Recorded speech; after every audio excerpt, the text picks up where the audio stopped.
The next video in this series, not this one but the next one, is going to be called The Realm of the Wise.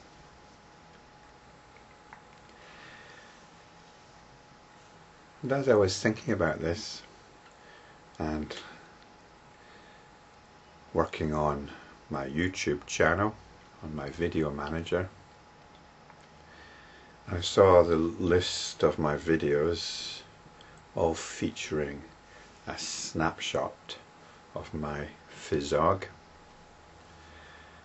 I wondered,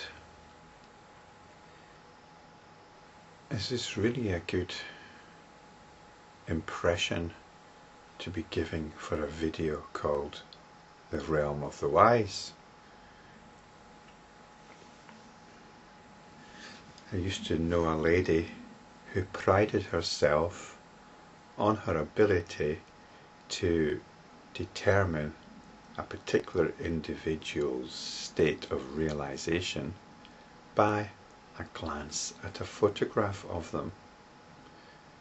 It might be a photograph on the back of a book, and she could let you know how realized this person was. Or maybe that person would be best avoided. Have nothing to do with this particular teacher.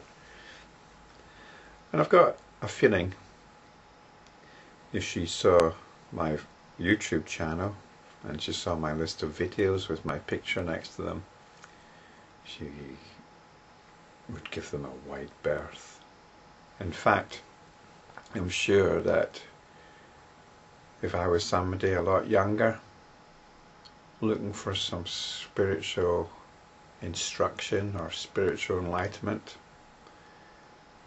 I wouldn't give these videos a second look, even if I gave them a look in the first place only by chance. No, I'd be moving on very quickly. Which brings me to a story which I've mentioned before, but it's worth another mention. It's a story about Moses, and it's about a king in a distant land, maybe in Persia, who'd heard about the wisdom, the great wisdom of this Hebrew sage called Moses. And he asked the court portraitist to travel to the Hebrew land and to paint a portrait of this great sage. So this is what the painter did. Off he went, tracked down Moses, made a portrait of him, returned to the king and showed it to the king, and the king was horrified. He couldn't believe that this picture was one of a great saint, a man of wisdom. So he had the portraitist put to death for being completely incompetent and sent off somebody else to do the same thing. And again the same result. The picture was very unappealing, not representative of somebody of great wisdom. So the king, after putting this other unfortunate to death, went off by himself and tracked down the great sage Moses. And he saw Moses and he was horrified, because this face of Moses was full of very unpleasant features. Anger, despair, lust. And the king said to Moses, "How can you be a man of wisdom when such things are evident in your face?" And Moses replied, "This is what I have to work with. This is what I have to deal with from moment to moment."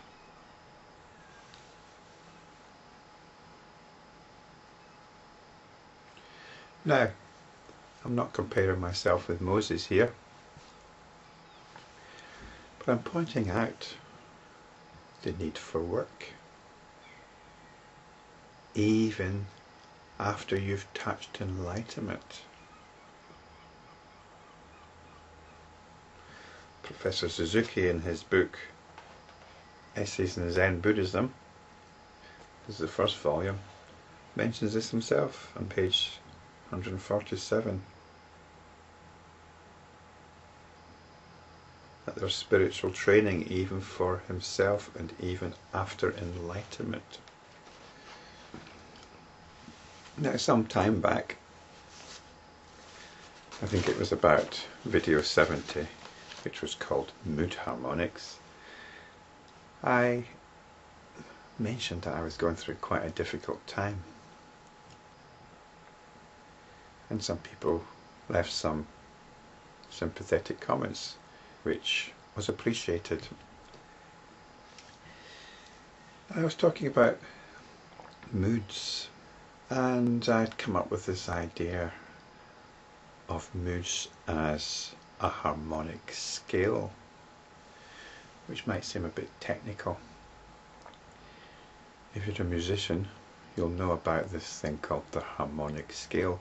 It's what makes one instrument sound different from another. A violin sounds different from a trumpet, even when they're playing the same note. The timbre of each instrument is different. And this is because when the violin and the trombone play a note, they're actually playing a series of notes. The fundamental note is the same, but they're also playing notes from the harmonic series above that note, and this is what gives each instrument its different timbre.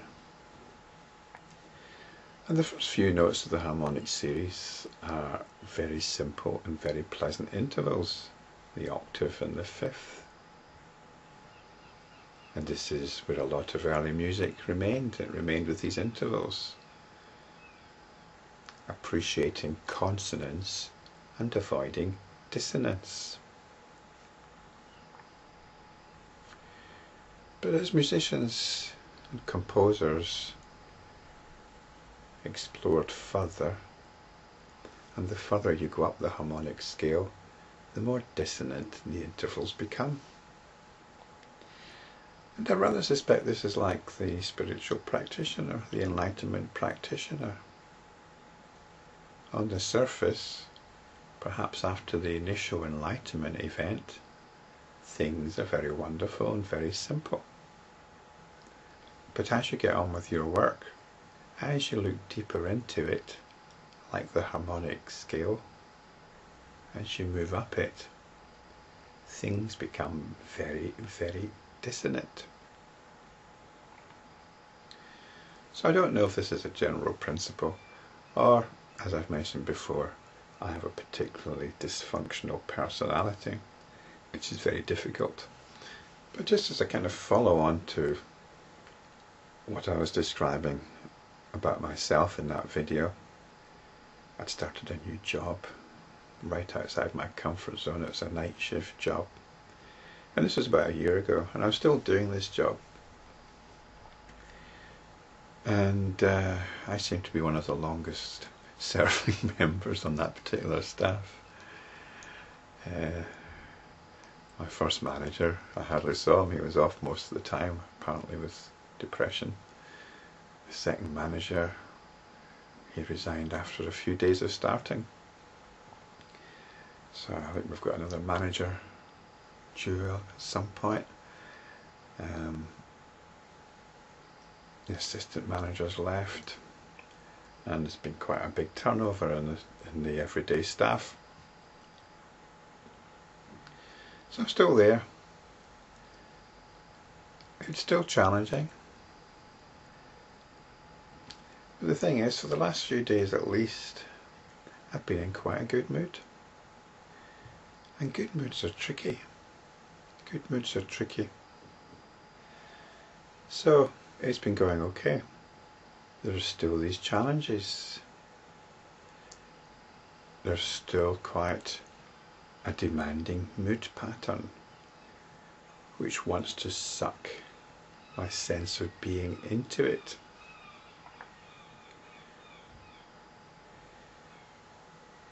But there haven't any new surprises here. The pattern seems quite clear.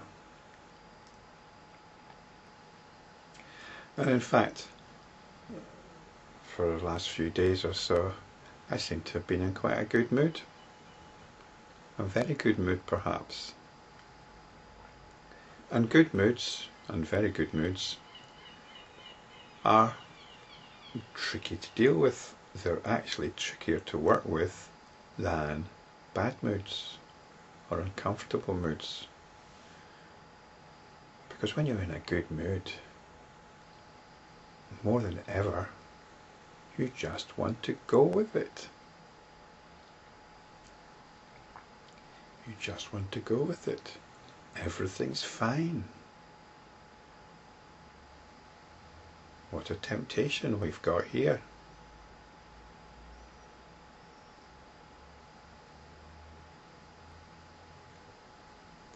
Why not just enjoy it?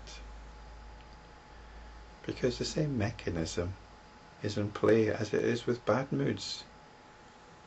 You're getting lost in it. Your sense of being is siphoned into it. You want to indulge it. And when you do that, you're no longer an enlightenment practitioner. The teachings still need to be maintained. Otherwise you're just getting caught again in the cycle of samsara. So the realm of the wise is the realm of one who is working with all those factors which seek to undermine our sense of being.